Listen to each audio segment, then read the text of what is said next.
Every time, no. I would like to personally welcome you to Man Hour After Dark. Say that thing. Why I bring you the host, Mike, Buck, and Cone. You know who's coming to the stage. Sports talk than what you about to hear right here. I second that. Go. You know that it's us when we talking about sports. Giving you facts on the field to the core. Tune in, we need the support. 1 hour too short, then listen some more. On all your stations, not dropping no music. Starts like Adidas, but Nike just do it. Down 4 in the 4th, we go for the win. Michael 2 seconds, we taking it in. Buck, Mike, and Combs, you know what's going on. Man, now we're out the dark, no LA, we the big spark. No 4th and inches won't cut short. Got the best talking, it's all sports. Buzzing more than buzzer beaters. We coming live all through your speakers, go. And what is up, everybody? Michael Buckhouse here with the Man Hour. Head over to manhour.com, pick yourself up some merchandise. But before we get too carried away, hit that like button and hit that share button as well. Share this with a couple friends. Let's welcome the man, the meatball himself, Marinara, Brandon Combs. What's going on, man? You are fired. Don't you ever call me that again. All right, meatball, sorry. How's your day, bud? Oh, I should have never told you that story, man.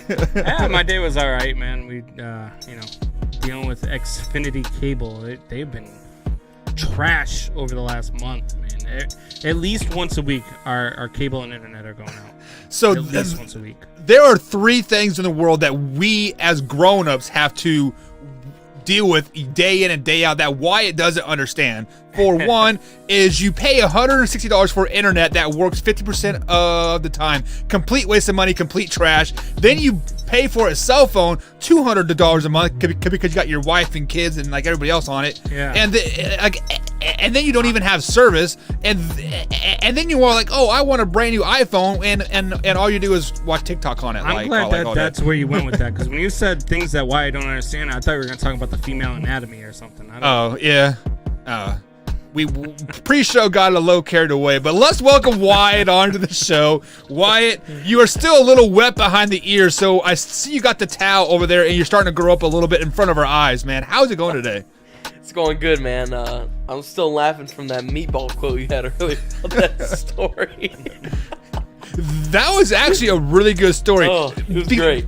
Because, like, I am a football coach, and, like, you know, it is, I mean, like, yes, I do remember the 80-plus kids' names, but, like, sometimes you're like, man, like, what is your, because, like, for example, there's a kid on our team, his name is, like, Ezekiel, and for the longest time, I didn't know his name at all, because like, he told me, and I'm just like, oh, you are corn from like here on out. And the nickname stuck since his freshman year, and he's now a senior.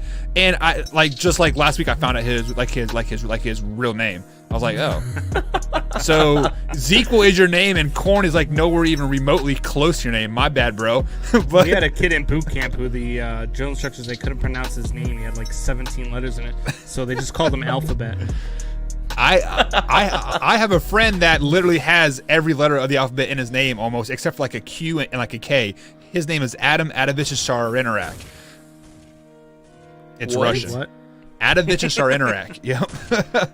We and Adam played paintball together, and when like people would like would like put his name like in his phone, it's Adam ABC. It was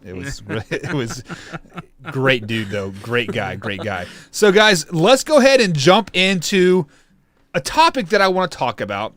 And this is Chase Young. Like the more I listen to Chase Young talk and watch him grow and just like not back off the statements that like he said like he wants Tom Brady, I am becoming a Chase Young fan, and quite frankly, guys, I might go out and buy his jersey just because of like he is not backing off his statements whatsoever. Wyatt, you are, you know, Chase's age, like almost like honestly, like you're closer to him, like his age than like we are. So you've been around athletes your whole life, and you've seen people come and go. Are you becoming a Chase Young fan because of the statements that he's starting to make? Oh, most definitely. I loved him all through college. I went and watched their Big Ten championship last year against Wisconsin whenever Jonathan Taylor and all of them played. I watched their comeback. My girlfriend's from Columbus, as many people know, so I've been watching Chase Young for several years now, but he is an incredible athlete, and like you said, he does not back down from anybody, and you know, I might not like the statements, I might think that it's not a good idea because Tom Brady is going to roast him for it, but at the end of the day, you got to respect it because he's able to call out a guy like that. I mean, I don't know about you guys, but I wouldn't have the balls to call out Tom Brady just that in my rookie year. So, like I said, I don't know about you guys. You guys might, but I wouldn't. Well, I can tell you from a former trash talker myself, and I still talk like a lot of trash. Every time I would chirp in somebody's ear, that would make me elevate my game. Whether it be playing co-rec softball to college football and beyond. Like, once I start to like chirp, I know that I got to back that up. So maybe Chase Young just needed that little extra pressure to put on myself to perform this weekend. Hey, you're the one that's picking him in this game. It's your lie. You tell it, man. If you're coming into your first playoff game of your career and you need to call out the GOAT to get hyped up for that game, you've got other issues. And I don't think Chase Young has those issues. I don't think he has to get hyped up. It's the rest of the team. I just think Chase Young, I think he knows how good he is, which can be a problem. I think he is really, really good. I mean, the kid is a beast. I love watching him play. I think he's going to be good for a long time in Washington. You don't give Tom Brady bulletin board material. And that's what he did. And so he's going to have to go out. He's going to have to go out there and he better get a sack at least, if not 2 or 3. Because if you go out there and you don't even touch Tom Brady and you guys get lit up and you get beat, people are going to be talking about you all off season long. So are they really going to be talking about a rookie that called out a 18-year veteran if he doesn't perform, or are they going to be talking about the 18-year veteran that got called out by a rookie and Tom Brady doesn't perform? Who does it look worse on in the end? I think for sure it'll look worse on Tom Brady because at least for Chase Young, he's got all of his career to rewrite that story. But as for Tom Brady, I mean, if you're the GOAT and you get called out by this 18-year-old kid and then he does what he says he's going to, that's pretty disrespectful. And for him to pull that off, that would be crazy. Yeah, but Tom Brady's not blocking him. It's not Tom Brady that's allowing him to get to Tom Brady. Yeah, but Tom Brady has 5 seconds to get the ball second. Yeah, and if Tom Brady throws a couple of picks and if Tom Brady stays in the pocket too long, I mean, if Tom Brady has a bad game, it's going to be bad for Tom. But Tom's already established his legacy. Sure. Tom's and I'm not already saying this is established ruining who his he is legacy and where either. he's at in football, but Chase Young has not established that yet. It looks far worse for Chase Young if he doesn't show up on Sunday after talking the way he talked than it does if Tom Brady has a bad game. So what is considered a bad game for Chase Young? Like if he doesn't get a sack, if he doesn't get a tackle, what is considered a bad game? Yeah, if I'm watching havoc, I mean, you've got to at least pressure the quarterback. I mean, you may not get a sack out of it because Tom Brady will get rid of the ball quick. Tom Brady doesn't take a ton of sacks, but you have to at least create pressure. You have to at least rush. You have to be in his face. I mean, I don't even care if you take one roughing the passer penalty because you hit him a couple of seconds late. You've got to do something to establish your presence in this game, and that doesn't always mean a sack for a defensive lineman. You know, sometimes it could be, just pressure and getting hit. Deflecting a couple of balls. Do whatever you got to do. But they've got to say your name a few times more than just talking about you calling out Tom Brady. So here is the difference between a defensive lineman showing up and performing and then like a linebacker performing up and showing, right? Like when a defensive lineman shows up and performs, you won't hear his name called because he is usually getting double teamed or they're running the other way. Like that's how defensive linemen really make a impact on the game. Is let's be honest, a defensive lineman job is to take blockers so the linebackers can run free and do things, right? So don't expect to hear Chase Young's name called a lot because he's going to get double teamed a lot this week.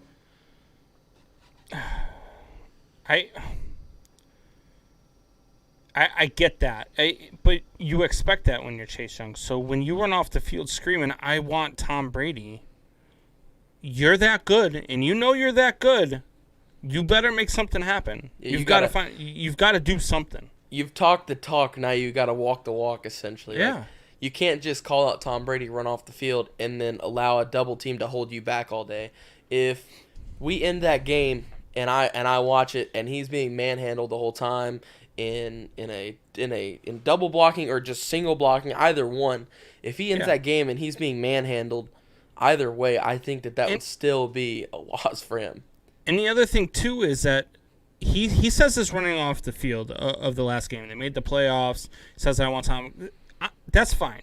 You're in an emotional state. You're running off the field. You're pumped up. You're excited. You know you're playing Tom Brady. You know you're playing the Buccaneers. Yeah, bring on Tom. I want Tom. But then later on in the week, they ask him if he wants to, does he want to step back from the comments? Does he want to apologize? He said no. I wouldn't either. He's not sorry for 1 second. He wants Tom Brady. He wants the Buccaneers. Well, here they come. You've got to have an influence on this game. So let me ask you guys this. I mean, like, why you are a little young for this, but Combs, this is in our heyday of watching NFL ball. Do you remember Seattle quarterback? It was overtime. They flipped a coin, and he says, "I want the ball, and we're going to win." Score." Yeah, right. And he ends up throwing a pick six. Yeah, and he ends up throwing a pick six to lose Al Harris. to lose a game. What is more? What's the word I'm looking for? Legacy affecting. Like, do you call it like that on a coin flip and you get schooled, or doing what Chase Young did? Like, what would be worse in that aspect? The coin flip would definitely be worse, simply because it's overtime, and he says, "We want the ball. We're gonna win." Whatever it was Hasselbeck said.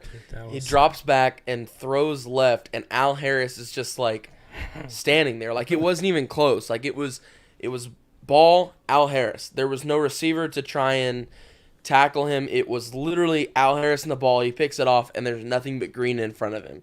So he just darts down the field, scores, and now everybody's like, "Oh, you want the ball, and you're gonna win. You're gonna win, and you're gonna win, huh? Really? You sure about that? Right?" Yeah. How about this? I think it's worse when the referees get the call wrong on the toss. A guy calls heads, and then they, flips over tails, and they say, "Yeah, you won the toss." Well, wait, what happened? All right, John and Wyatt. Guys, we are going to take a quick little break. On the other side of the break, we're going to break down some NFL games. Like, we told you guys how they're going to win, like how each team is going to win. We're finally going to pick those games and tell you guys why we're going to let those teams win. So on the other side of the break, guys, here at Man Hour, we'll be right back. On my way back home to you.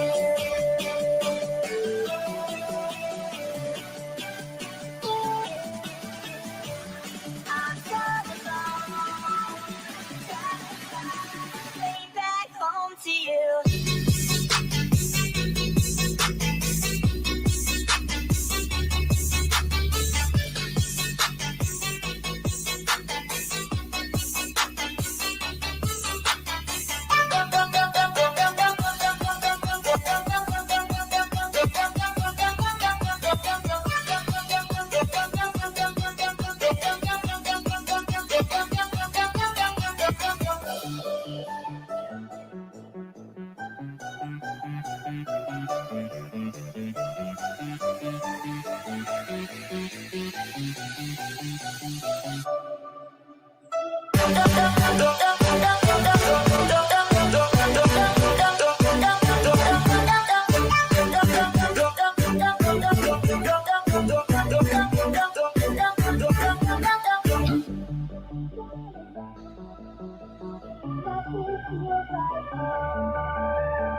And welcome back to the Man Hour, guys. Michael Buckheiser, Brandon Combs, Wyatt Williams. I jumped the gun here a little bit, guys. We're going into some shop talk.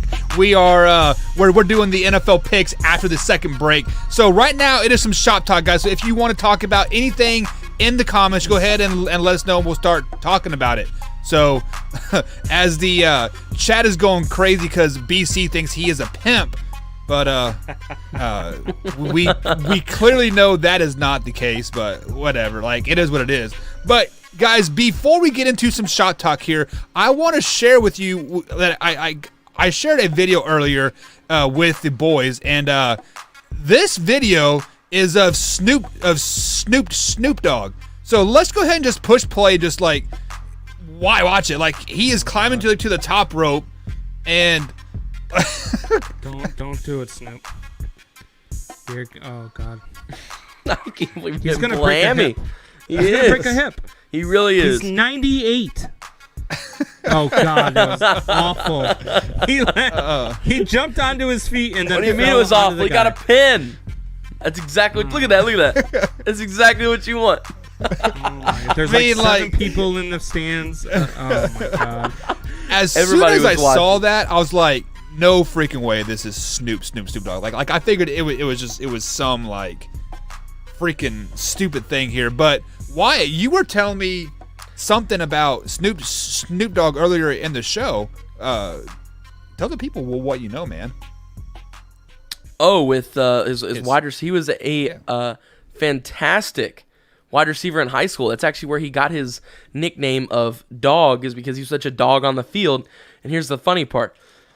When he would catch a touchdown pass, he was a wide receiver, he would get on all fours and walk over to the field goal post and lift his leg, and that was his touchdown celebration, was peeing like a dog on the field goal post after he got the DOGG nickname.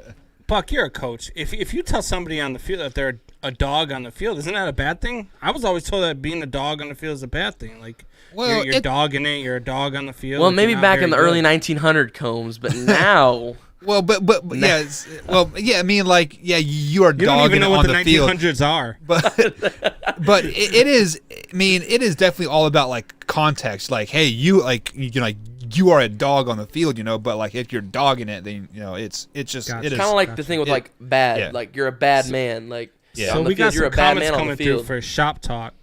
Hoffy on the comments wants to say, talk about the Cleveland trade today, man. Dude, first things first, explain, Combs, what happened for Cleveland earlier today. So the Cleveland Indians traded their star shortstop and probably the best shortstop in the game right now, Francisco Lindor, to the New York Mets along with Carlos Carrasco, and they got a longtime Met and their top prospect in Jimenez in return, along with about 3 or 4 other prospects. So the Mets made that splash that the other day I was asking for them to make, and they went out and made it. The thing for this trade for me wasn't just that they got Lindor, because obviously that shores up their lineup. You get a shortstop who can hit at the top of the lineup and hits for 20 to 30 home runs a season. That's huge. Not to mention he's a great defensive shortstop. But you just bolstered your rotation with Carlos Carrasco. And now you don't even have to go out and get a Trevor Bauer. If you do, I mean, you've got the National League All-Star starting rotation in your staff. That's what I was saying. And so the Carrasco in that deal lets them go, because they've got still a ton of cap space. So what they can go do now is they can go give DJ LeMahieu that 5th year to get him away from the Yankees, like we were talking about earlier in the week. And you put DJ LeMahieu at second base, along with, like, this team right here not only would probably be the best team in the NL East, but they'd be a top 3 team in the entire National League, if not the entire all of baseball. Yeah. See the problem that I have with this trade, it is not because he is like he is not a good player or like anything. Just say that, but just last week we said some of the Mets' biggest needs was the outfield help and pitching help. Why would you not address that first? You got your pitching help, and they don't need outfield help. They're overstacked in the outfield. They actually, if they don't get to use the DH, they're going to have to trade one of their outfielders, whether it is his name's going to escape me now. Dominic, I think it's Dominic Smith. You're probably going to end up trading him if you don't get to use the DH, because you're not going to trade Conforto. And so the thing with me about this trade is that they must know something about Francisco Lindor that says he's going to extend. Because he's in his contract year. This is his last year of control. They got Carrasco for 2 years plus an option year, so they got more control out of Carrasco. But they must have had a conversation with Lindor, said, hey, look, this is what we're thinking for an extension. This is what we're going to offer you. Would you accept it if we trade? There had to have been some sort of talk like that, because for what they gave up, and Hoffy here asks, who will be the best piece for the Indians in this trade? Isaiah Green, to me, I feel will be a solid player when he hits his MLB left-handed with power and speed. I agree, but I think the best piece is going to be Jimenez, the shortstop they got in return. That kid is so good, so good. So I think that's going to be the best piece for the Indians in this trade. But they really won that trade. You got a Lindor who you weren't going to be able to sign after this offseason. You weren't going to be able to afford him. And so you got rid of him, and you got so much more in return. The Indians really won this trade, but the Mets made out pretty damn good too.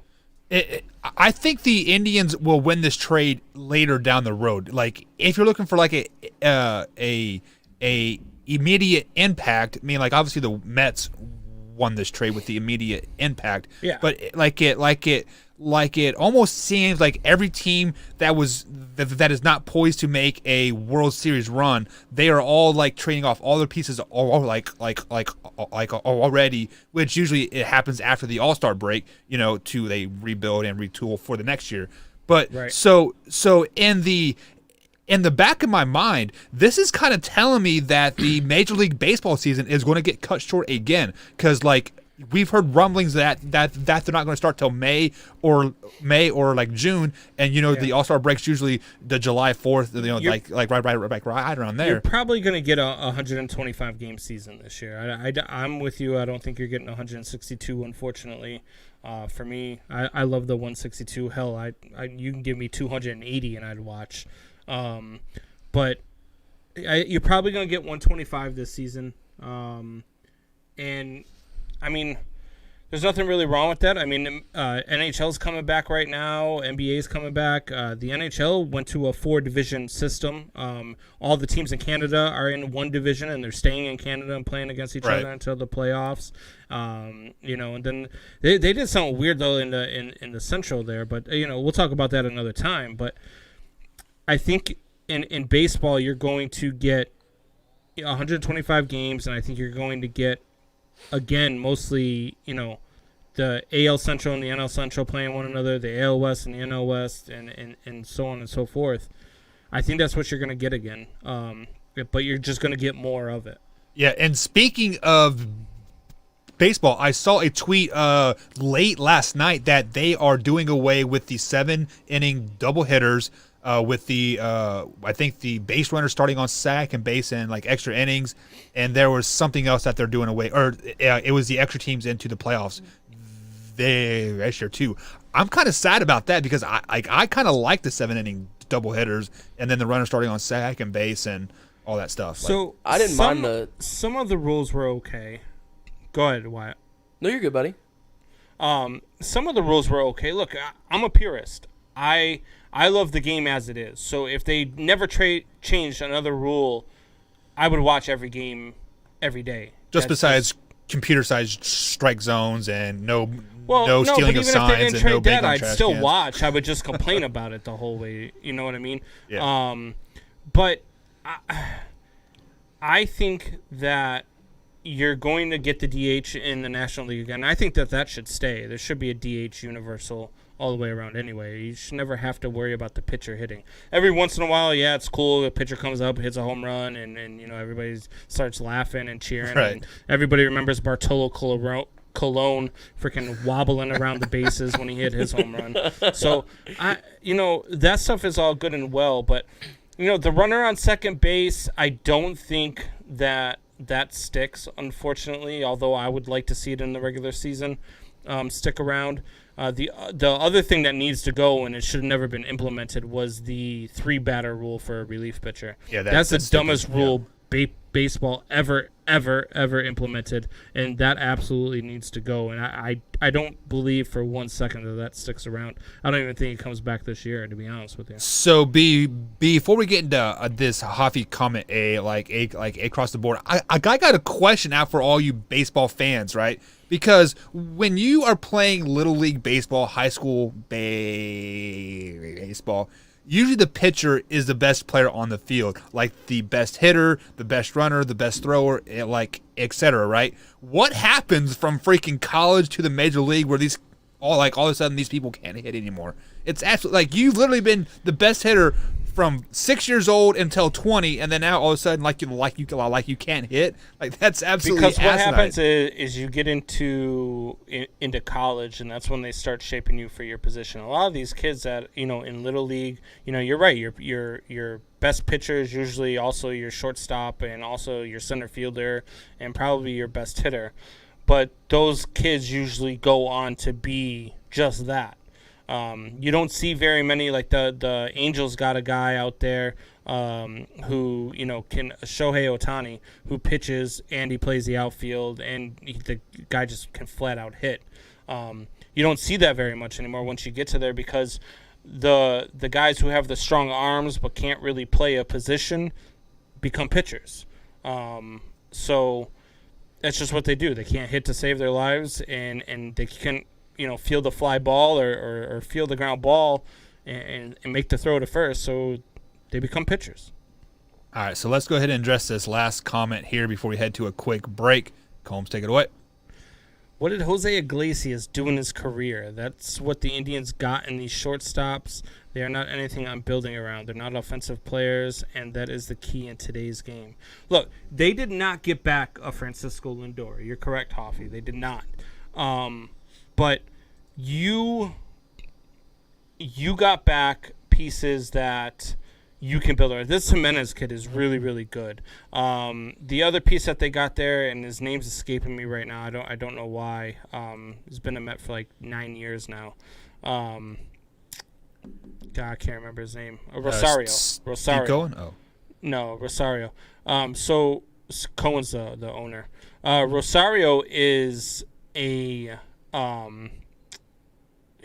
he's a good. He's like, man, he's like a poor man's Ben Zobrist. He can play everywhere, and he's just not as good as Ben Zobrist. And so that's what they got in Eddie Rosario. He's an older guy.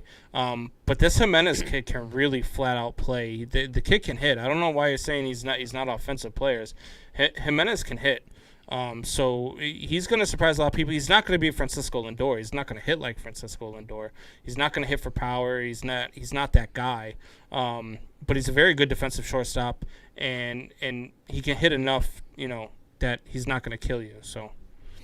All right, guys, so that's going to be it for Shop Talk. We're going to take a quick little break. On the other side of the break, it is time to make our Super Wild Card NFL playoff picks right here on the Man Hour, guys. We'll be right back after this.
And welcome back to the Man Hour, guys. Michael Buckeyes with Brian Combs and Wyatt Williams. Head over to manhour.com, pick yourself up some merchandise. If you're watching us over there on the YouTube channel, youtube.com/manhour, hit that like button and subscribe button as well. Also hit that bell icon and click on the all notifications as we upload our clips from the show on there as well. So, guys, welcome back to the show. I hope you guys have really absorbed the knowledge that I've been spitting out to you the last couple of days about this NFL playoff picture, because it is time. Real quick, before we get into football. Go ahead, Hoffy man. came back at me while we were on break and said no power, he hits 250 to 275.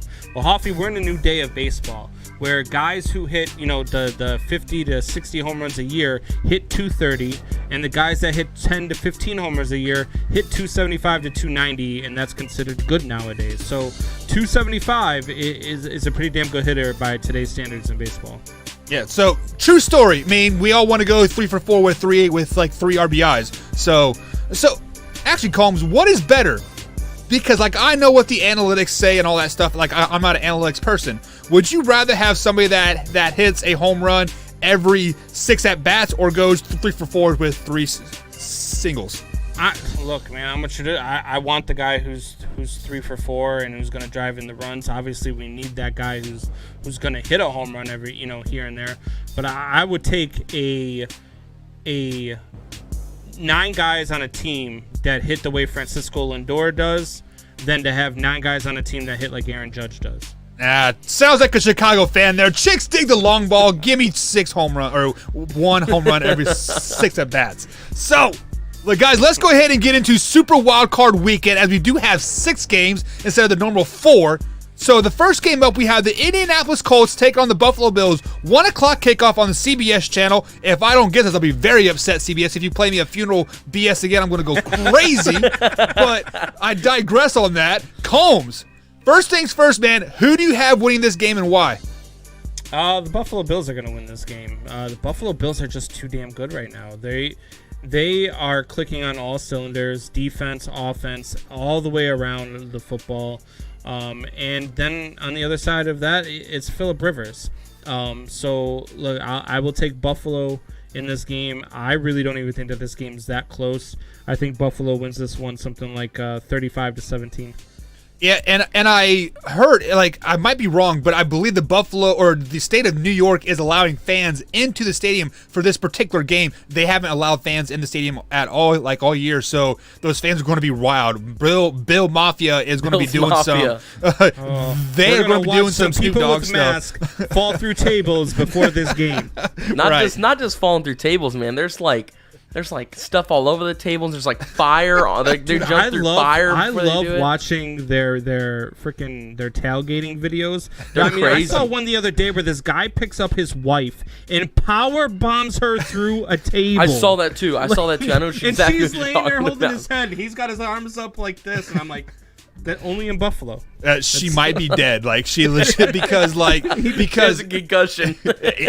because he did it through one of those hard plastic tables that don't give, right? You're right. I thought she was dead, to be honest with you. But Wyatt, Brandon is picking the Bills, and sounds like a large margin. Who do you got winning this game, and why? I got the Bills, and it's simply because of that quarterback wide receiver between Allen and Diggs. Okay, Singletary's a great running back, yes. McDermott's a great coach. They got a nice defense behind it, but it's all going to boil down to the fact that they have 2 MVP candidates on the same team. I mean, that's crazy. They are a ridiculously good football team. Just like Combs said, they're clicking on all cylinders right now. And I'm going to take it a step further than Combs. I'm going to say that Phillip Rivers and company doesn't even put up 17. I'm saying 10. And Buffalo puts up 35, 42, something like that. I am saying a full-fledged blowout. Man. Hoffy says, hence why he was so pumped. It's time for a new cousin. I mean wife. I believe he is referring to the body slamming of the wife through the table. Yes. type thing there. But guys, the Indianapolis Colts were 11-5 this year. They went toe-to-toe with the Tennessee Titans twice. The Colts are a team that's been secretly climbing or been flying under the radar all year. And did you guys forget that they beat the Packers? Did you forget that they beat the Titans? And No, I didn't forget that. They beat the Bears when like they were on their streak, right? You know, they were they were undefeated for like they were the worst 5-0 team in the history of the NFL. They weren't 5-0. They were 4-0. Then they were 4-1. Then they were 5-1. Oh, and then they were 5-6. So God, let's not forget and then that. they were 9. And then they were 9-7, and they were in the playoffs, or 8-8. But 8-8. But guys, it is hard for me to pick this as like a blowout because for one, it is the playoffs. Josh Allen has not been in the playoffs. Like, let's be honest, your butthole is going to pucker up like a tad bit in the first quarter or two, and like you are going to force the ball some places where it should Philip go. Rivers been in the playoffs? He is 5-6 in the playoffs, so that's at least 11 times, and I believe it's all 11 6 of games. his. Yeah, like 11 games, but. All of his losses have come to Tom Brady, so that's kind of weird. But I digress on that. That's crazy. But I am picking the Buffalo Bills as well, not because of Josh Allen, not because of Stephon Diggs or who else. They just signed Kenny Stills as well. Like, not because of all that. That defense is damn good. The Buffalo Bills defense is damn good. Let me say it one more time. The Buffalo Bills defense is damn good. Probably and the best. Minded head coach too. Yeah, like exactly. So, and they're playing at home. It's probably going to be snowing and cold up there in middle of BFE, New York. So, is Kenny Stills just there to open Diggs up a little bit more, or do you think he's there because they think he's going to produce? I think they probably think he's going to produce simply because they already just got John Brown back. So, and then they've also got Komet at tight end. So, I don't know. Like, I feel like he could produce because we've seen Kenny Stills perform at a great level in places like Miami while he was with the Texans. We've seen him put out, but at the same time, he's also not put out for quite some time. Maybe like a season, I'm going to say, is the last time we saw him really have he didn't play at all this Kenny year, Stills. right? Yeah. Really, it's been a while since we've seen a dominant Kenny Stills game. So, I don't know. I feel like it could kind of go either way, but I feel like really if we're going to talk about an X factor wide receiver, I feel like we really can't skip over Cole Beasley's the one that I like. I believe he is out this game still though, if I'm not mistaken. Yeah, I'm pretty sure that's going to be huge for them. If he is in though, when he comes back in the playoffs, he is the most under the radar, like just amazing wide receiver that you would never expect to be amazing. He is the perfect slot receiver, and he's so smart too with what he reads the defense. He reminds me of Jordy Nelson. Yes, he really does. And he's super smart. When he gets to the line, he sees patterns. Kind of like what Buck and me were talking about the other day while he was over here helping me set all this setup. He notices patterns in like linebackers and stuff where if one linebacker is 2 yards to the left of what he normally is, he'll run out and turn around and catch an 8-yard curl real quick to gain him 8 quick and easy yards, and sometimes even for a first down. And then he's also a nice deep threat because Stephon Diggs is such a good deep threat that he draws a cornerback and a safety. Yep. That leaves somebody open. That's what they always say about the kid who gets double covered is somebody else is open. So Cole Beasley is that guy. Yeah, I mean, like, I think the Buffalo Bills have gotten two huge steals in the offseason, one being Cole Beasley from the Dallas Cowboys and, like, obviously Stephon Diggs from the Vikings this season. But, Combs, just to answer your question about Kenny Stills, even if he is not there to produce, the threat is still in the back of your mind that he can produce. Yeah.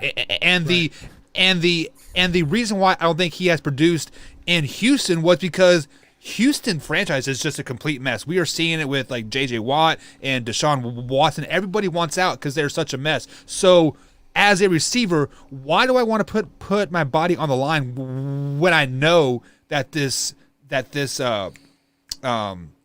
franchise is so dysfunctional and I'm going to be traded anyways, right? So, I mean, the Buffalo Bills win, but I think it's going to be a little bit closer. It's going to be probably a low-scoring game, probably 17-10 or 17-12 is my final score. Wyatt, what's your final score? Final score, I think I'm going to go completely off course here with what you just said. I've seen too many high-scoring games from this high-powered Buffalo offense where they're putting up a ton of points. So I think they continue that trend. Even though Josh Allen hasn't seen much playoff time, Philip Rivers hasn't seen much playoff wins and hasn't seen playoff time recently. not within the last 2 seasons, I believe. So I'm going to take the Bills in this one. I'm going to take them 42-10, 42-13 maybe. Yeah, and I have them scoring blowout. 35.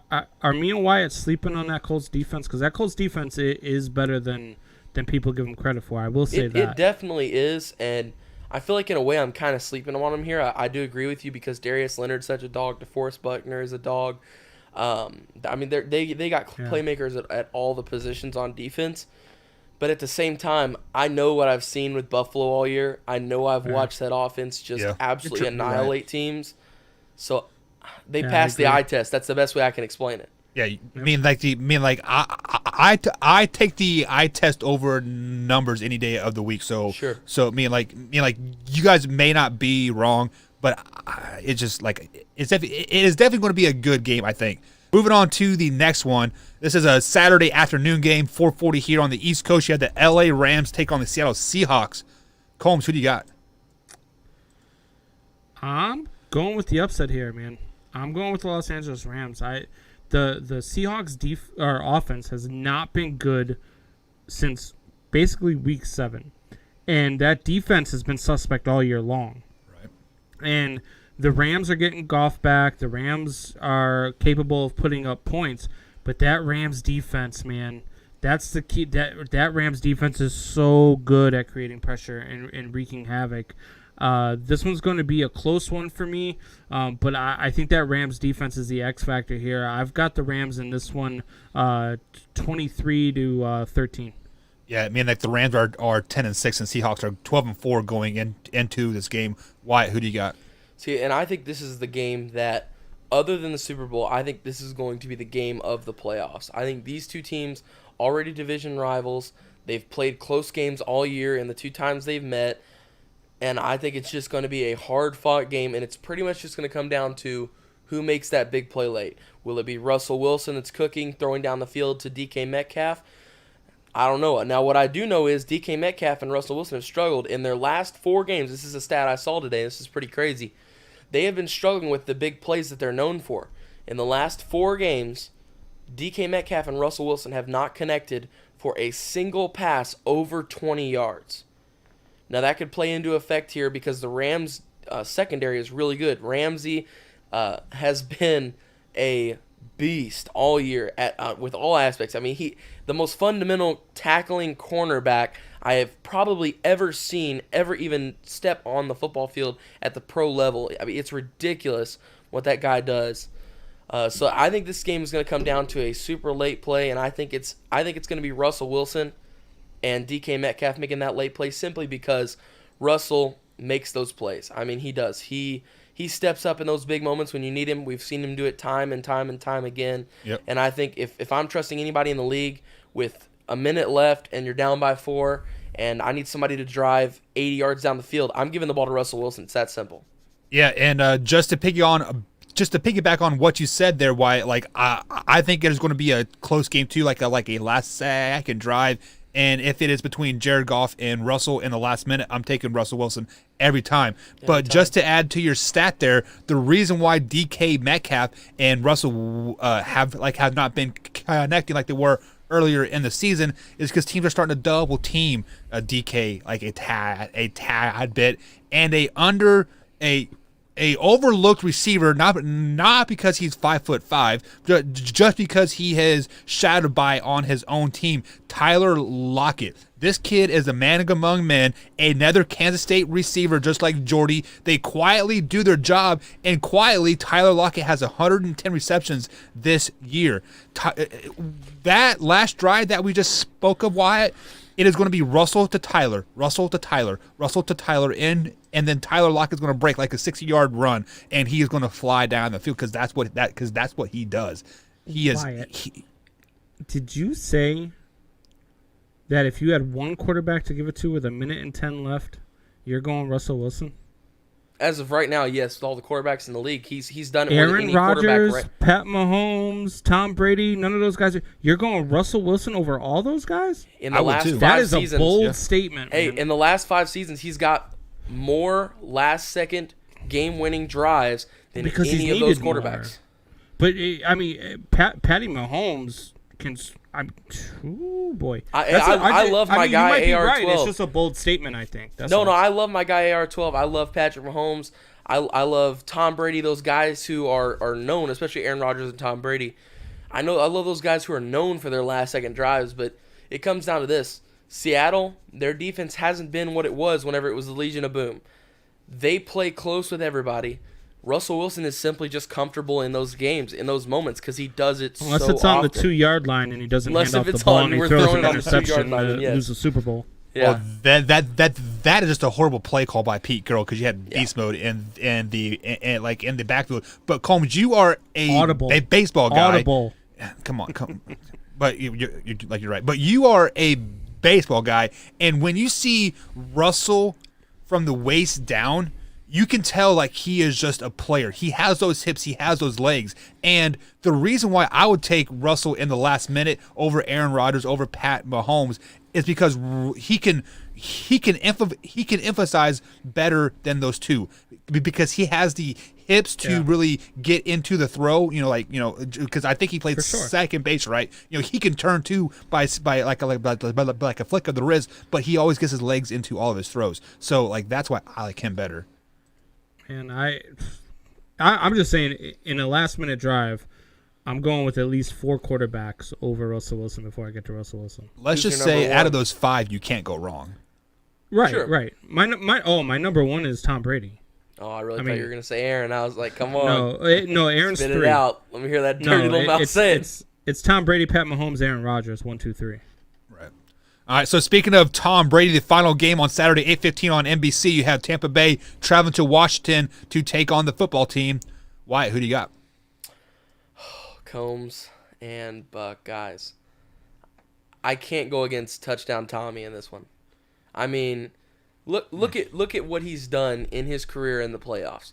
No matter how he entered the playoffs, there were so many times. How many times did Tom Brady enter the playoffs and everybody was like, "Oh, this is the year. This is the year they get blown out in that first round. This is the time." And then Tom Brady does Tom Brady things in the cold, in the late years. And he did it, and he did it great. And here's the deal. I think he's going to lead this team past Washington. I think Chase is running his mouth way too much as I love him, and I think he's a great player. I think this is a very tight game, and it's a super underestimated game for how tight this game is going to be. I think if Seattle and the Rams isn't the best game of this super wild card or whatever they're calling it, I think that would be the best game simply because super strong defense, super strong offense. I mean, it is textbook exactly what you would want in a game, and they're going to go at it, and I think Tom Brady pulls it off late, and the Buccaneers advance on. Yeah, so I think you're right with the winner of the game. I've got the Buccaneers winning this one as well. I don't think it's tight at all. I think Tom Brady is going to do Tom Brady things. I think he's going to be doing the play calling all playoffs long. And I think that this Buccaneers team goes on a run here. And I think that they make a statement starting with this one. I think Tom Brady throws for probably 350 to 400 yards, throws for at least 3 touchdowns, and they beat Washington running away. Probably something, if I had to guess a score, I'm going to say 38 to 17. Let me start by saying that this game is going to be polar opposites. It is either going to be a complete blowout or a game that goes down to the last, the last minute. There is going to be that no comfortable 10-point win or 17-point win. It's either going to be a 30-plus point win or a 2-point win. With that being said, it all comes down to the third quarter. That first drive of the third quarter. What can the Tampa Bay offense do against that Washington football defense, that first drive of the third quarter that they have? Because if you have watched all the games that the Washington football team has won, they come out and dominate in that third quarter. That defense flexes on them and shuts them down, and they don't get nothing. It is I believe they in their wins they have allowed 3 first downs in the third quarter in all of their wins this year. That is absolutely remarkable. With that being said, Touchdown Tom, you guys can call him all you want, but It's going to be interception time because Chase Young is going to be up in his grill all game long. You can double team him. You can triple team him. All you want. Then Marquez Sweat from the other side is going to be up in Tom Brady's grill all day long. Combs, you said it earlier that you would be okay if Chase Young hits Tom Brady late. I'm going to go over under, and I'll take over that the Washington football team has 5 personal fouls versus Tom Brady in this game because they want to put him in the dirt and piss him off. That's exactly what they're going to do. Give me the Washington football team. 13-10 is the final. They don't score a touchdown. It's all field goals for the Washington football team. How the hell did they get to 10? They have 13. How do they get to 13? You can't get to 13 by field goals. 12. Safety. There you go. There you go. It's There like, you go. They get I was like, 2 safeties. I don't think the math is adding up on this one. That's why you Buck subtract coaches the point. defense. Yeah. That's exactly why. His job, block field goal, not make field goal. Funny story. It was my sophomore year of college. I had a senior linebacker in front of me. We were playing some scout team, and he literally has an interception. Like it hits him like in the chest. He catches it and throws it back at the quarterback and says, "I don't catch interceptions." It was the funniest thing I've ever seen in my life. What? Why? Because there's a reason why people play defense. It's because we can't catch. It's true. That is just the way. That's just the way it is. Was it in a game? Last week No, it was just like practice. Oh, okay. He was just being goofy. I was like, could you just do that in a game? So, guys, we are going to take another quick break here. On the other side of the break, let me pull up my rundown. Yes, we do have an interview with Issac Hatfield, a long snapper going to Northern Illinois University, NIU. Is that yeah? That's NIU, isn't it? Well, why NIU? Yep, NIU. Yeah. So he there's another Division I athlete we're getting on the show, so we're going to interview with him here on the other side of the break, guys. So stick with us right here on the Man Hour. We right back. On my way back home to you.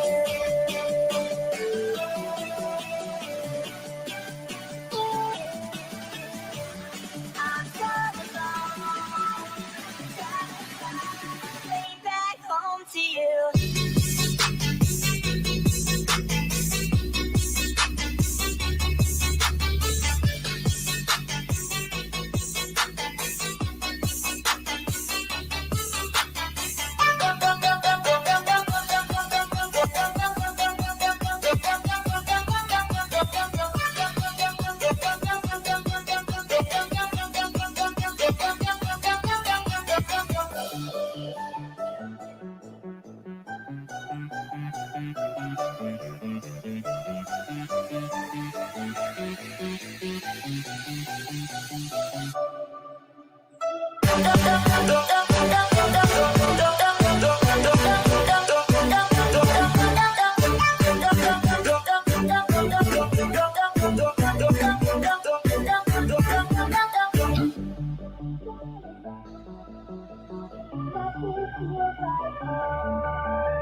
up, Man Hour Nation? It is the Wyatt Williams, and I am here with the Issac Hatfield. How are you today, Mr. Hatfield? I'm doing good, bro. What's up? What's up? What's going on? Nothing, man. Just got back from the gym, ate, that's every day. Every All I day? do. Nice little routine you got. Basically. Hey, so I have to ask, okay? All right, no disrespect, because I respect all positions in football. All are needed, okay? I'm ready But how for the many hate. jokes do you get about being a long snapper? There are some ruthless people out in the world, okay? How many come after you about it? Hey, I get a lot of support from, because I'm good friends with people that play the same position as me all over the country and stuff like that. So we're all supportive to each other. But there's a lot of TikToks and funny memes about being on the fourth down army for sure. So Sure. Hey, so the punters are people too movement, okay? Do you Yeah. special teamers, you guys stick together? It's you guys against the world? yeah. I mean, the punters are my best buddy. If I do my job, they do their job. We're helping out our defense. So that's the goal all the time. So of course I got my punters back always. Sure. So when you talk about punters and having each other's back, what is that special connection that you and the punters and even the kickers and the holders, what is that special connection you guys share? Because you guys have to be on beat, on time. There cannot be a skip on anything. Everything has to be perfect, or you suffer big losses on missed field goals, blocked punts. So what is that connection like between you and the kickers and punters and holders? Yeah, I mean it's that's why they bring you in early and you get to know your guys and you all have to work as a unit. So like just the overall repetitions over and over and over of doing it together just correlates and simulates over to a game. So I've been working all week with Daniel Christiani. He's at Morehead State right now. I try to get together with Cole Hasung anytime he's in town. Just all the guys that we have worked together in high school, and they're continuing to do that up where they're at. And we all just try to help each other get better, help each other get the reps, and stay consistent. So you're really heavily involved with Rubio long snapping, who is involved with all the top long snappers in the nation, as well as Hammer Kicking Academy. So just kind of break down each of them. We'll start with Rubio long snapping first. What has each of those programs meant to you, and just kind of explain like what it's for, what it does, and some of the opportunities that you get with each one. We'll start with Rubio. Yeah, no, I mean, Chris Rubio, he runs Rubio long snapping. He's been phenomenal. Like, I have nothing but good things to say about him. He, he is, at the end of the day, he's the one that taught me how to long snap. I did it in middle school, and I did it freshman and sophomore year. I got my chance to start varsity. And after that, I was like, me and my parents both agreed, this is probably something you should look into and take a little more serious if you're already, playing at a level that you are without any training. I had no training. Everything I had done was self-taught. And so that was when I went to my first Rubio camp, and then it just all sparked from there. He taught me the basics, the drills. I repped them out. I got good. I started competing. I got invited to a ton of national showcases, films sent out everywhere. And that's the reason I'm here today, about to play college football, is because of him. And then also Hammer Kicking Academy. They took me in. It was all my senior year, but once they took me in, they treated me right. They anything to get me at their camps. I felt really special to them because they, discounts, they covered flights, anything that they could do to get me there. It was awesome. And so just the experiences from both of those organizations, I recommend both of them to everyone out there that, is thinking about snapping, punting, kicking, anything on fourth down. I recommend all those guys. They're great at what they do, great connections to colleges, and just overall just phenomenal people. So we talked a minute ago about kind of like fine-tuning between the kicker, the holder, the punter, and the long snapper. But what does it take you to perfect your craft of, you have to be on beat. What is the difference? Probably 16 yards between punter and long snapper. Yeah. Is it 16 yards? It's 15. We go 15. So yeah. what does it take to perfect that? You got to be spot on. It's got to hit him in the chest, and it does every time. So what does it take to really perfect that motion?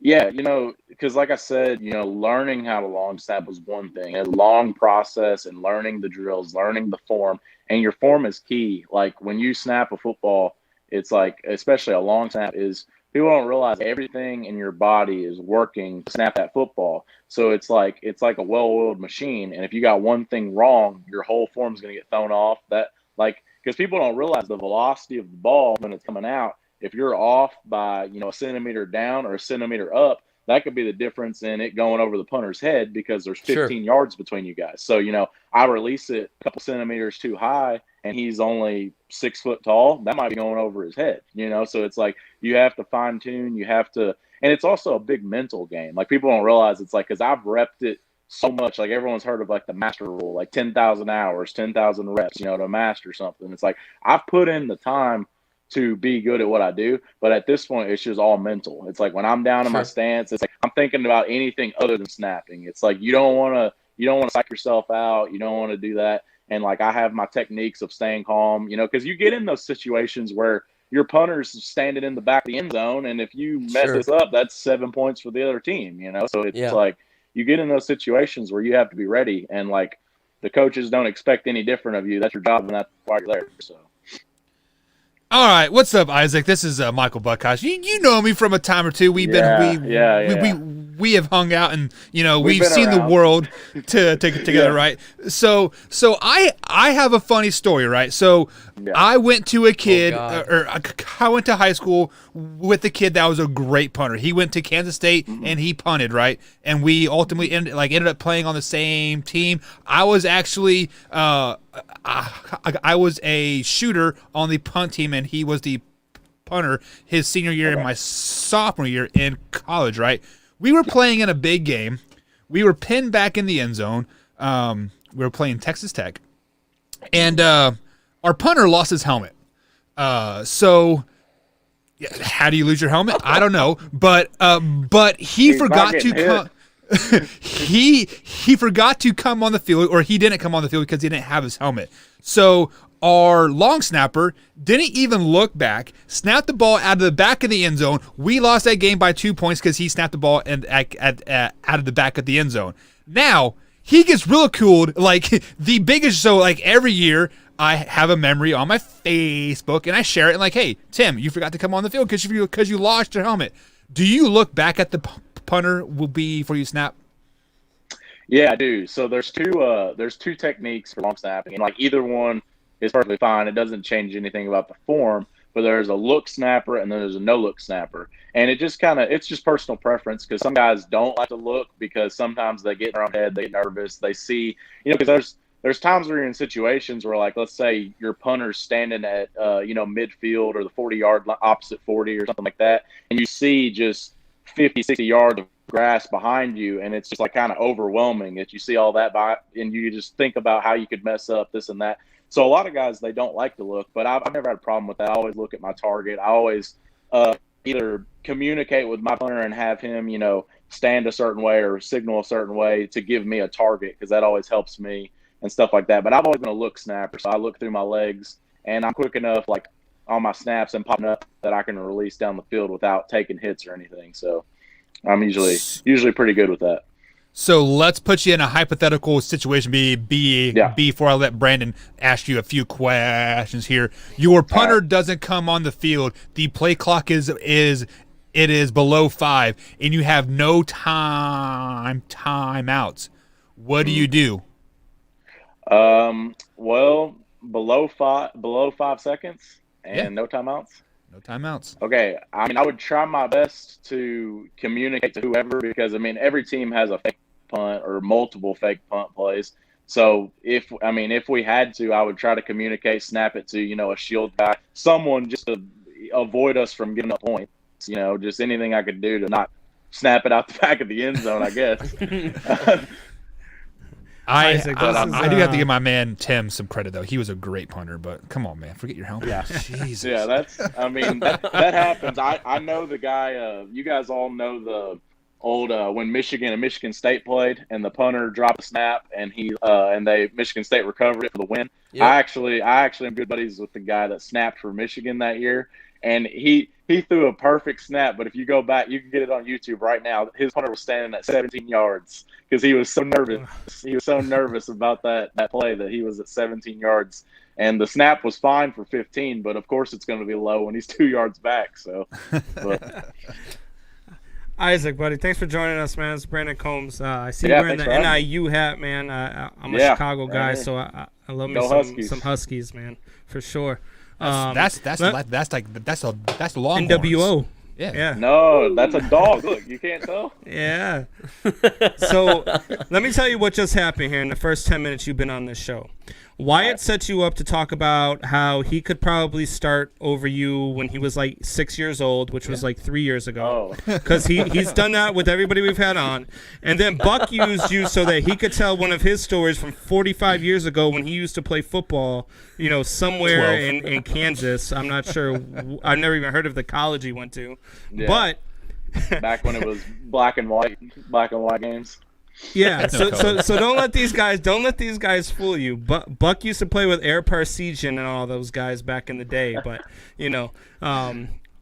seriously though, so being a long snapper, man, that has got to be. And I know people there, like you said, there's memes, there's all sorts of jokes out there. People mess around, punters and long snappers and kickers, and they're not real football players. Blah blah blah blah. To me, those guys play in probably the most pressure-packed situations on the football field. Game on the line, field goal to win the game. You've got to have a perfect snap and a perfect hold for the kicker to have a good kick. Yeah. So let me ask you this. What has been so far for you the most, I guess, heart-stopping moment you've ever had on the football field? Well, this year, my senior year, we actually didn't punt the ball very much. I mean, we were winning games by a lot of points. There was not many situations to punt. So I didn't have many this year, but I brought up that like sophomore year was the first year I started varsity. And like I had never had any training. Like I said, everything that I did long snapping was self-taught. And so, I hadn't really learned the techniques to, calm down, keep my mind clear, that kind of stuff. And so we had a game against Seymour, and it's a close game and a game that we actually would end up losing. But we were up by 4 or 5 at that situation, and I did have to snap one, and our punter was back of the end zone. Like I was probably snapping from like the 6-yard line, and 15 yards, the end zone's only 10. So he was back there, and it was raining. My hands were wet. I've already been in multiple plays in the game, so that was probably like I'll remember that one. I can still vision like me through my legs, and he's standing right there by the goalpost, and it's like I can't mess this up right now, especially because we were up 4 or 5 points. So if I mess that up and they score, they win the game. So our defense actually ended up giving up that touchdown and not me. So we did lose that game. On the flip side of that, would you rather, as a long snapper, with the game on the line? Would you rather it be, would you rather leave it in the offense's hands, or would you rather be on the field with your kicker and your holder with the game on the line? Well, I mean, I always have confidence in my guys. So if we're kicking a game-winning field goal, I'm going to be confident in them no matter what. And obviously, I'm confident in myself. Like if I mess up one snap, then it was a bad game for me because I pride myself and I don't mess up. I'm confident, and it's like what Buck said earlier in the chat, you don't know who a long snapper is until they mess up, So if nobody knows who I am, then that means I'm doing pretty good. So, and that's true. That is fact right there. That's 100% facts.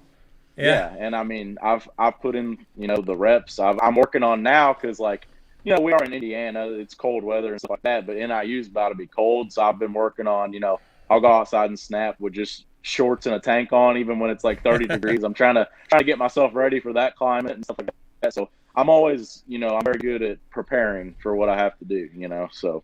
Well, let's just be flat out honest. Let's be flat out honest. The only reason why you're snapping in shirts and a tank is because you want to show off those pythons that you have. Well, duh. I'm not the strongest kid at Floyd Central for no reason. Oh, there we go. There we go. Boost it up here. All right, so let me ask you a legitimate question here. I mean, I'm usually a pretty laid-back, lovable guy, right? Everybody loves me because I'm buck nasty. But of course.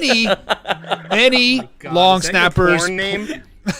What is that? Your porn name? Buck nasty? Hey, Don't come across the middle because it's about to be punishment. But that's his magic Mike name.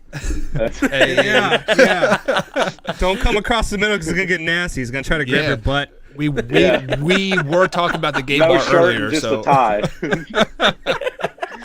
no shoe, no shirt, no service, right? Oh, this one sounds quick. Yeah, it did. But many long snappers play other positions on the field, like they are inverted from like a tight end or outside linebacker to that effect. Do you have any aspirations of playing any other position at NIU besides long snapping? Yeah, actually, so it was the day before I committed there. They had me on like a FaceTime because it was the Friday before they had a game against Toledo.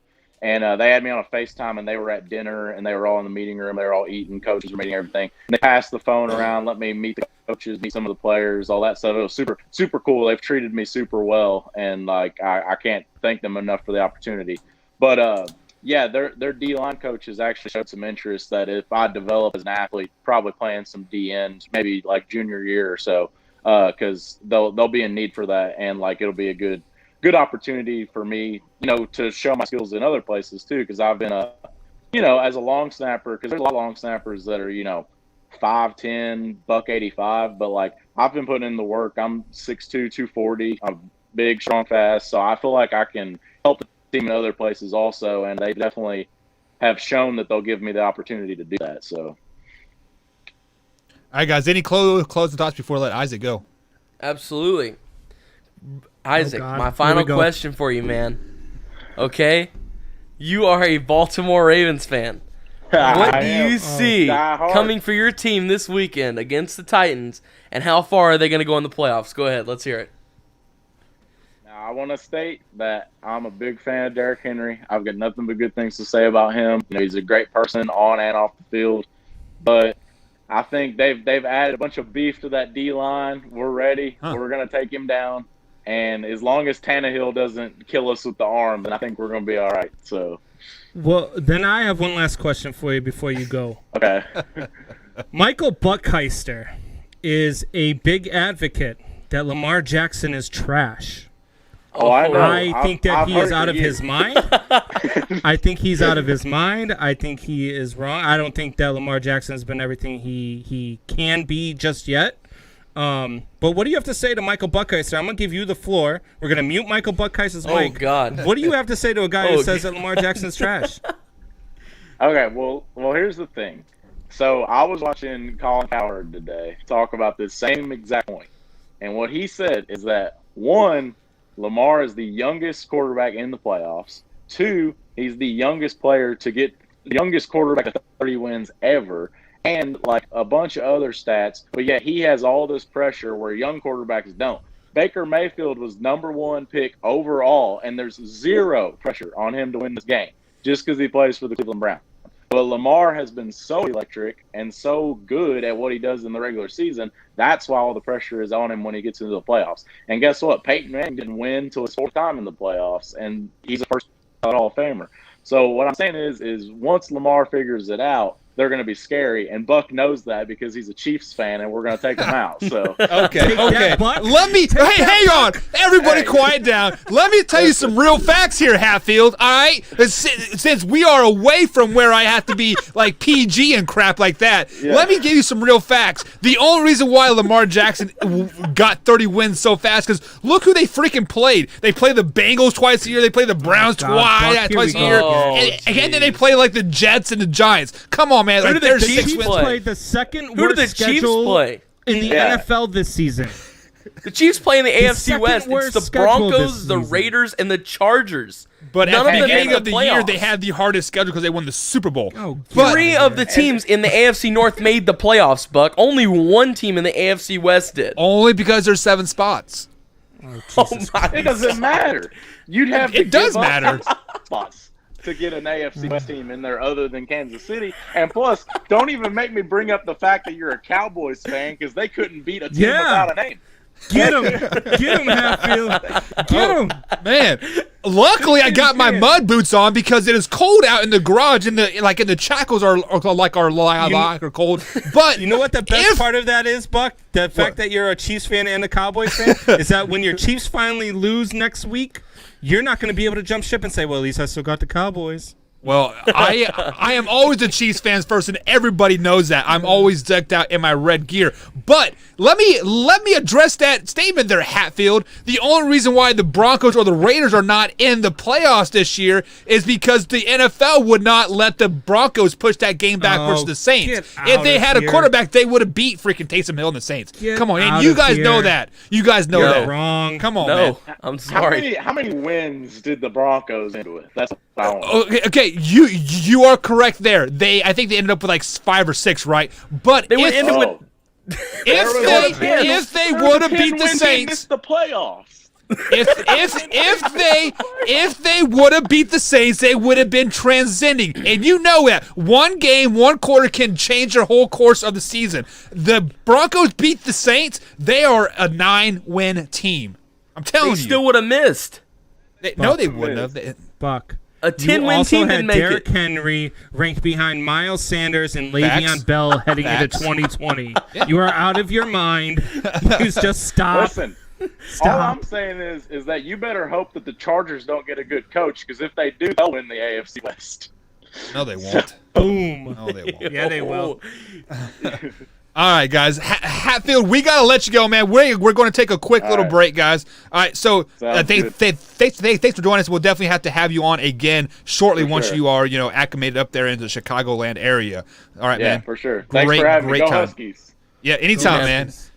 All right, guys, so we are going to take a quick little break. On the other side of the break, we're going to talk about those Baltimore Ravens and Tennessee Titans and the Bears and Saints and the Cleveland Browns versus the Pittsburgh Steelers. All that and much more right here on the Man, I'm fired up now, boys. You guys better be ready. Hang on to your pants. We'll be right back here on the Man Hour. On my way back home to you.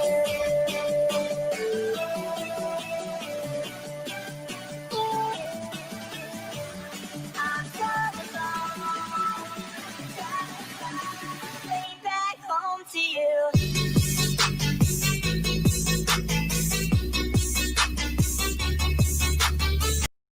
On my way back home to you.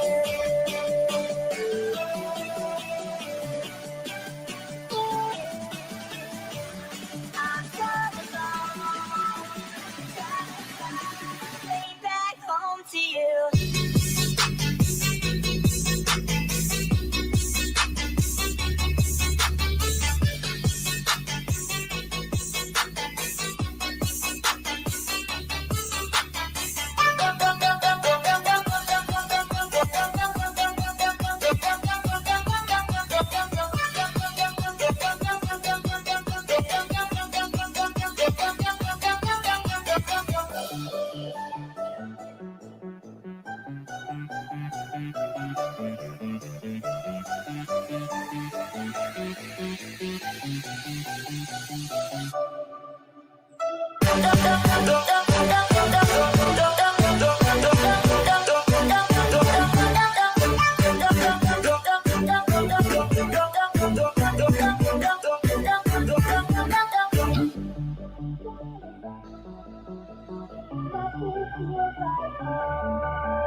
Feels like home. I'm so alone. Trying to find my way back home to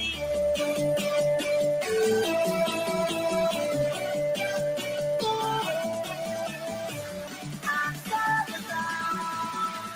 Trying to find my way back home to you.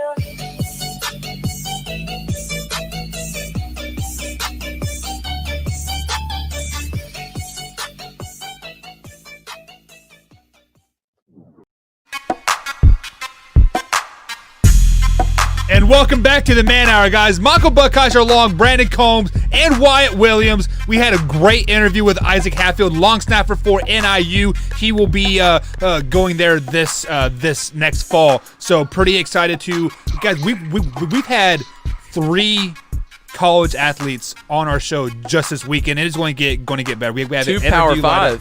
5, may I mention. Yeah. Power I mean, Buck, 5. real quick, man. I like those little segments you got there in between for breaks now. Those videos, man. The funny thing the thing that I noticed the most, man, is that hockey players. I know that they're nuts. I mean, we talk all the time. I tell the story all the time about the guy from the Dallas Stars who died on the bench, got revived, and asked to make his next shift.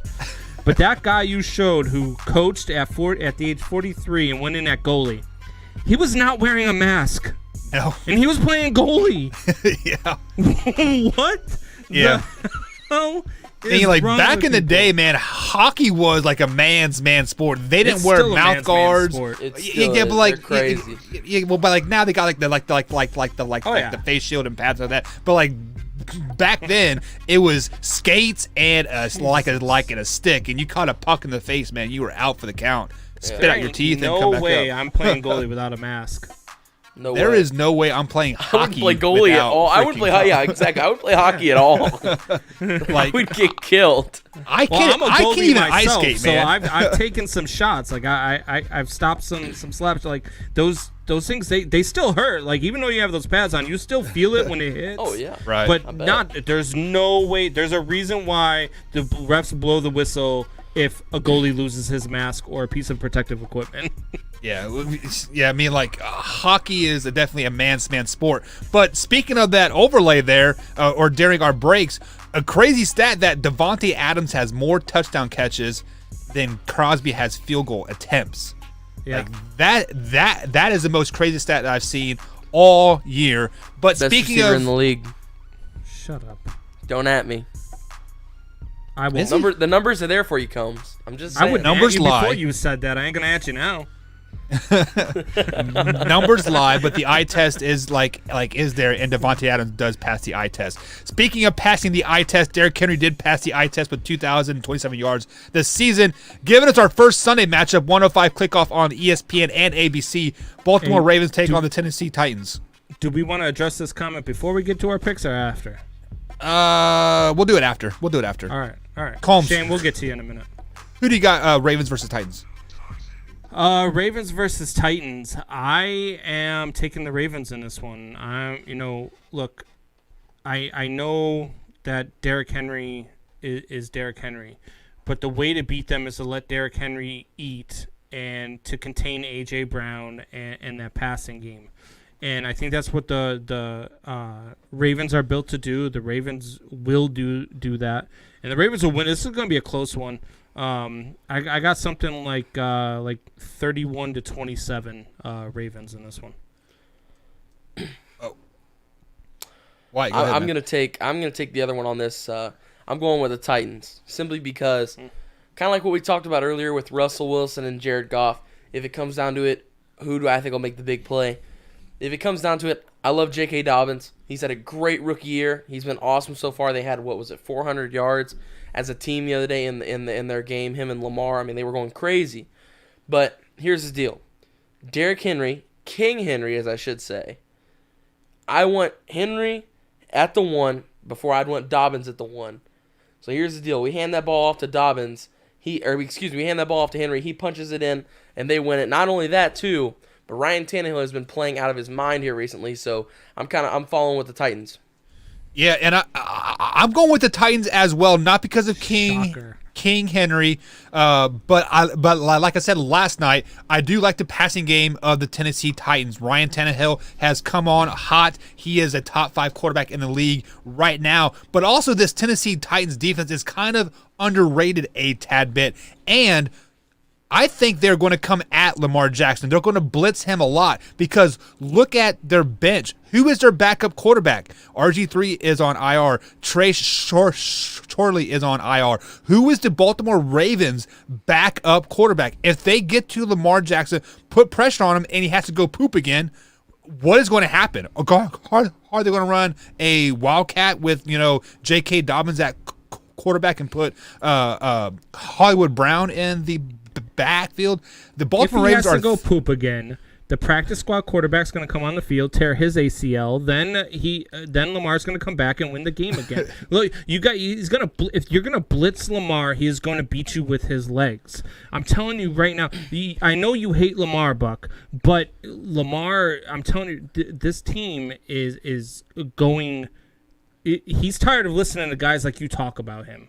Okay. And Lamar is going to go off in this game, and Baltimore is going to win this one. They're going to put up 31 points and win this game. Okay, so I will back off the Lamar Jackson's trash statement once he wins a playoff game in January. He got his first win in January ever in the regular season, or only because the season went to January, but let's be flat out honest. The reason why Lamar Jackson is trash, and like I'm going to call out fans here, is because fans like Issac Hatfield, the long snapper from NIU, put him up on this pedestal. He was even drafted, and like he's like, I'm going to win a Super Bowl. The media put him on a pedestal, not the fans. Okay, no, the fans were. So 3 years ago, when Lamar Jackson came into the league and he started with like week 9 or week 10, yes, he had a great game, right? But I said it back then, Lamar Jackson is going to be a trash career. And I had so many fans come at me. He came out and won the MVP. But still, okay. That is what did he do now? What has he done now? He hasn't done a lot this year. They're 11-5 and they're in the playoffs. What do you mean? What has he done now?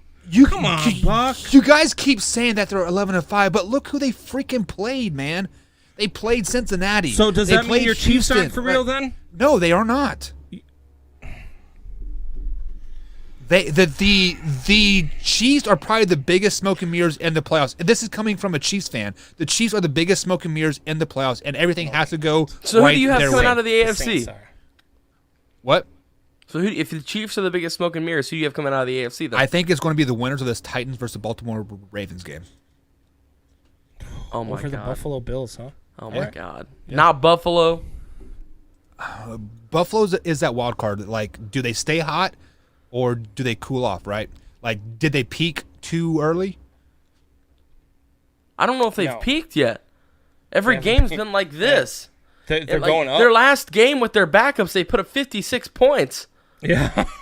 They haven't peaked yet, Buck. Against a team that needed to win to get into the playoffs, by the way. It's not like they were playing against a team that needed the win to get in. You are right. So, but I am picking the Tennessee Titans this game. 27-17 is a final score. Ryan Tannehill throws for 3 touchdowns and rushes for another one. Derrick Henry does get his yardage but doesn't find the end zone. What is your final score, Combs? I had it 31-27. You got the Ravens, right? Ravens, yeah. Ravens. Why? What about you? I'm changing. I am revising mine. I thought about it for a second, and I'm going off kilter here. You know what? After talking with Isaac, after hearing you and Combs, and thinking it through myself, I'm taking the Ravens in this one because I think Lamar Jackson is going to have a great game. And I think Lamar Jackson wins this one 28-24. Okay, so let me ask you this question. I will accept your revisement. No hurt feelings whatsoever. Right? Well, see, I am married now. Say, hey, I am married now, so like I have to choose my words wisely, right? Like, you know, like when like when your wife changes her mind every 10 seconds, like you have to like, oh, I didn't know you did that, right? But you have to like accept the revisement because like I you was are never understanding. very good at that, but that's why I'm divorced twice. Because if you listen to the words there, like I am telling you, you have changed your mind, but I acknowledge that you changed your mind, right? So like I'm kind of poking the stick a little bit. But what is considered a good game for Lamar Jackson? I think with his arm. I think Lamar Jackson comes out and passes for 250 plus, 2+ touchdowns passing, and you know he's going to have a good game rushing. I mean, we've all seen what he does with his legs. So we're going to have, I think, 75+ yards rushing, and then a rushing touchdown. That's a good game for Lamar in my mind. I would say 225 and about $110 rushing is what Lamar's going to have. Lamar's going to go off to. I think so.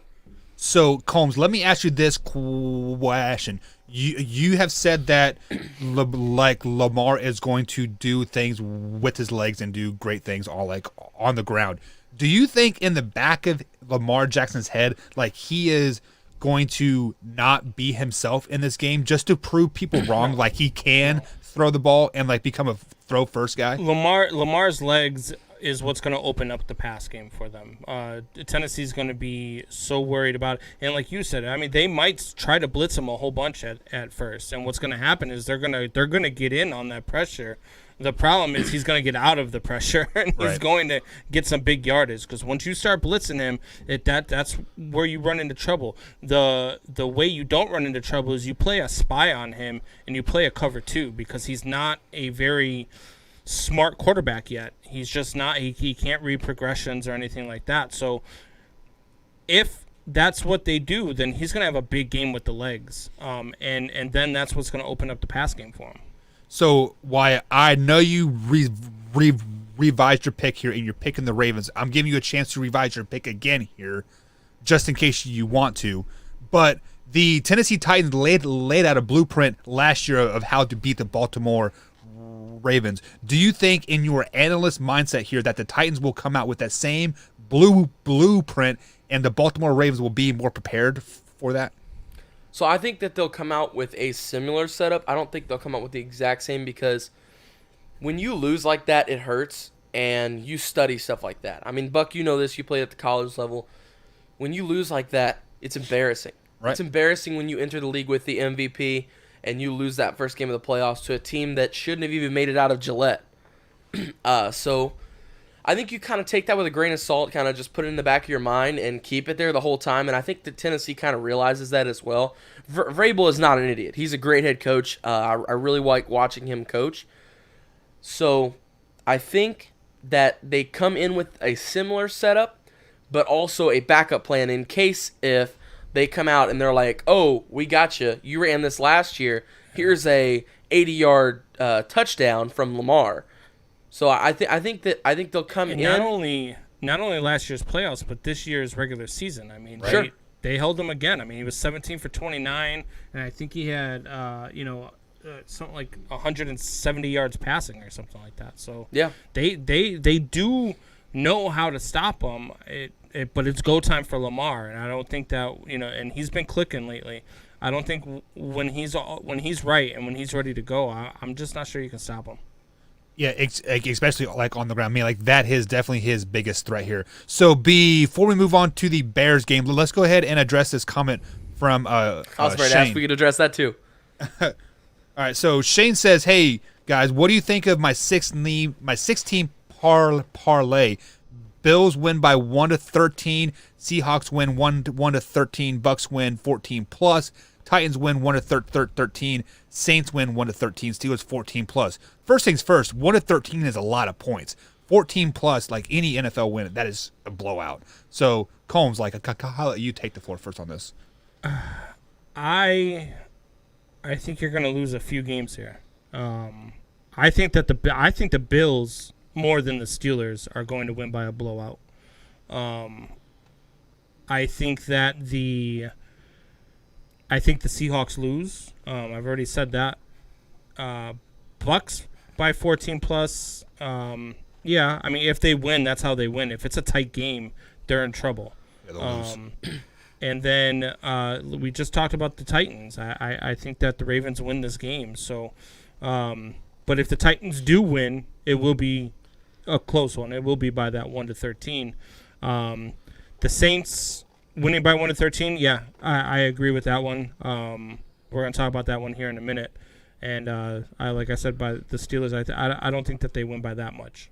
Wyatt, before I let you take the floor there, I wonder what kind of parlay this is, man. 1-13. That sounds like the Fox Super 6, doesn't it? Yeah, that is a huge range of points there. So yeah. Go ahead, Wyatt.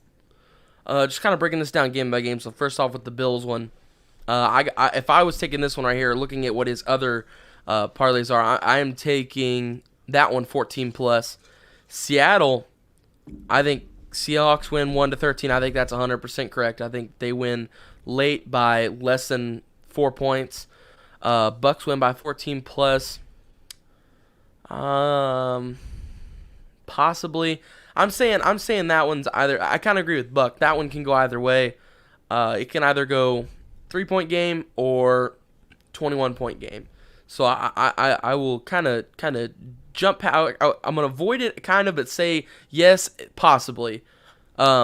Titans win by. I'm gonna switch that one to the Ravens, 1-13, because no matter who wins that game, it'll be close. I really do think. Saints winning 1-13. Buck, Combs, come on guys, especially Combs. 14 plus on that one. I think the Saints. You're wrong. Below. We'll talk about that in a minute. Bears but you're wrong. And out of the water. That's not because I'm a Bears fan. That's your And Packer then- fandom talking right there. I think it might be, but Steelers 14 plus. I 100% agree with that. No. Like you said, we'll talk about that here in a minute. But I think Steelers. I would win pretty change it big in out that here, game. Shane. If I'm you and if I'm making that bet, I'm switching out the Steelers to go 1-13. And the Bills at 14 plus. That's the only changes I would make if you think that those other teams are winning. That would be the only two that I would swap out. And if you guys are interested in playing some prop-up bets, head over to thrivefantasy.com. Use promo code MANHOUR, and they will match up to $50 on your first deposit. They have the versus over-unders for like touchdowns or interceptions and like lock and yards, and they also have head-to-head. So like take for example Tom Brady versus Drew Brees, who have more yardage and touchdowns. It's very easy. It's very fun over there at thrivefantasy.com. Also use promo code MANHOUR. So moving on to the next game here. We've kind of had a spoiler here, but the Chicago Bears take on the New Orleans Saints. Combs, I'm going to let you take the floor first because you are a Bears fan. You are a Bears guy, and you guys are going home. I want early. What's Wyatt up? to explain to me first. I want Wyatt to explain this one first. Let's go, Wyatt. Why are the New Orleans Saints winning this game by 14 plus? They're rested. The New Orleans Saints are rested. They are better. Not only are they rested, they're better at every single aspect on the field except for maybe wide receiver. I will say the Bears have a nice wide receiver core, and depending on how Michael Thomas plays, then the Bears could possibly have the wide receiver one locked down because Allen Robinson is a beast. No questions asked about that. But I think at every position other than that, pretty much the Saints have them locked up. I mean, when we look at it defensively, the Bears win a couple of those matchups, but I've seen the Saints play. We haven't, and the other thing too, nobody has film on the Saints when they have the big three this year. Breeze, Kamara, and Thomas. They all haven't really. They've maybe played one game, 2 games, all 3 of them playing together. First 3 weeks of the season, I think, and that's it. Yeah, well, I don't know about that because Michael Thomas got hurt in the first game. That's right. So Michael Thomas, I think that's probably the only game they all played together was that first game, and that's really it. That's the only film we have is 1, maybe 2 or 3 games where the big 3 was all playing. So I think it kind of just boils down to film, player by player, and the biggest one is Sean Payton. I mean, Matt Nagy is not and never will be Sean Payton. That's true. Combs, do you want it? So Or what's do you want your me score? to take it? Do What's what? your score, Wyatt? My score: Saints 31, Bears 10. You're out of your mind. All right. So now let me take you to school, youngin. All right. The Bears' defense is great at stopping the run, and they are best when they are going up against teams that are short yardage teams. Okay, which is why they played so well against the Saints the first time that they played this year, and the Saints beat them by 3. This team is not a beat 'em up down the field type team. The Saints offense is not the same Saints offense we've known over the last 5-6 years. Okay, the Bears' strength is where they actually have a chance. Not that I'm picking, because I'm not picking them to win this game. I think the Saints win this one, but it's going to be a close one. Is because one, Kamara's still they haven't even released him off the COVID list yet. He's still waiting for that approval. So maybe he doesn't even get the approval. What if he comes up with another positive test or something, and he's sitting at home? Michael Thomas is going to be his first game in what, 2 months? Latavius Murray will step up then. Oh, give me a break. Anyway, It's just because you're a Packers fan that you're talking like. You're not talking about this and you're a smart kid. I've listened to you talk football. I know you know this game. There is no reason why you would think that Kyle Fuller can't lock down Michael Thomas.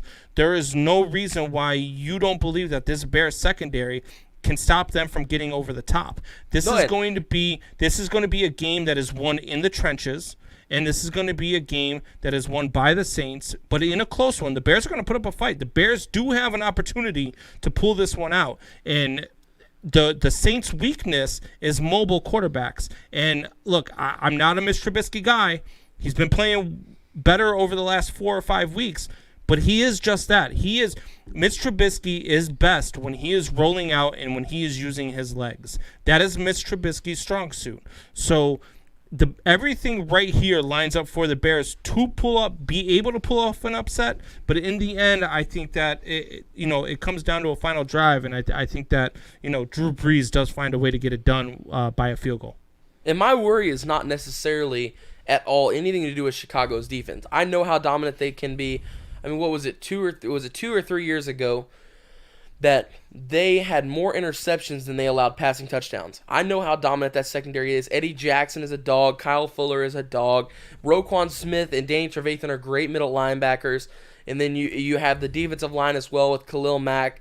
I mean, they're stacked everywhere on defense, and that is not what I'm worried about necessarily. That's why I gave them 10 points, because I don't see their offense. They scored 23 with Nick Foles the last time they played. Hey, that's Nick Foles, though. This is Mitch Trubisky. They took Mitch Trubisky out for Nick Foles. Which was a mistake. They put Mitch Trubisky back in for Nick Foles when Nick Foles got hurt, and Mitch Trubisky has outplayed Nick Foles ever since he's been back under center. I'm just telling you, my worry is that Chicago offense putting up the amount of your points. Your worry that is the Bears winning this game, and I need the Bears to win this game, because that means we play the Bears at home and not the Bucs. And that's what you're scared of. That's what I want. No, you're scared of the Bears again. I want the Bears to win. I know you. I'm praying for it. Bears Packers playoff game. You putting your hair on the line this time? No. Well, why not? Come on, big man. It's my moneymaker, man. It's my moneymaker. Oh, get out of here. Why, we are on the radio, so they literally don't see your moneymaker. Yeah, right? well, let me tell you, for everybody listening, you Your can go check out my voice, Instagram buddy. and see my hair, okay? I have a beautiful set of luscious locks on top of my head right here going, okay? I hope you go bald. He looks by like an 20. 18-year-old Elvis is what he looks like. He looked like you came out of the 1950s. You're a damn Packers fan. Cut your hair, hillbilly. My mom says I'm precious. All right, so I've let the Packers fan talk. I let the Bears fan talk here. Now, let me give you guys some unbiased opinions of this game. First things first, Drew Brees is 8-8 in the playoffs, 0-1 as a Charger, and 8-7 as a New Orleans Saint. This is more than likely Drew Brees. Like, let's all agree that this is probably Drew Brees' last year, right? Yeah. Oh yeah. For sure. He is going to end his NFL career with a losing playoff record, just like Phillip Rivers, a losing playoff record. Drew Brees might be a first ballot Hall of Famer. We don't know, but it is. It is all going to be all based off the regular season, Bears. not Please don't pick the the Bears to win this postseason. game. I told you, Drew Brees is going to have a losing playoff. You picked the Cowboys to win the division. Please don't pick the Bears to win this game. Oh my God! Eat that dub. The Bears win because Mitchell Trubisky is going to roll the puck. He's going to give it to Allen Robertson 12 to 15 times, and Alvin Kamara is. Go ahead. What? You just made my life so easy. Now. I already know what my next what the is for next week. You're starting off my what does. I revised my statement now. I agree with Wyatt. The Saints by 14 plus. Now the Bears win 17 to 13. Drew Brees is driving down the field. Last series of his game of his historic career, and the Bears pick it off It is a pass interference, but they don't call it to revive them from the Vikings from like. So he goes out like Brett Favre. My neighborhood naked if the Bears win this game. So he goes out like Brett Favre. Yeah, I guess so. I don't know how I don't remember how Brett Favre he threw a pick. Oh, okay. To the Saints. Then go figure. Yeah. The guy who threw the most picks in a career ever threw a pick to end his career. It's fitting. That's why Aaron Rodgers is the greatest Packer quarterback ever, by far. I am picking Bart the Starr's Bears number 2. in the upset. I think they're big three playing right well. there. I think they're playing well. Moving on to the last game, 8:15 Sunday night kickoff. Cleveland Browns take on the Pittsburgh Steelers. Combs, who do you got? Man, this one is a tough one. So it's going to come down to Baker Mayfield. Does Baker Mayfield do what I think he's going to do and crap all over himself in a big game? He's been playing well. He's got the Browns in the playoffs, for the first time since like before Wyatt was even born. And I just man, I'm going to stick with what I said is going to happen. I think Baker's going to have a rough game.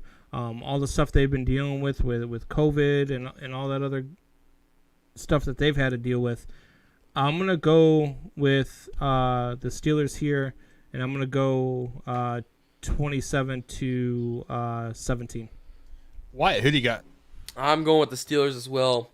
The last time that the Browns won at Heinz Field, I was 1.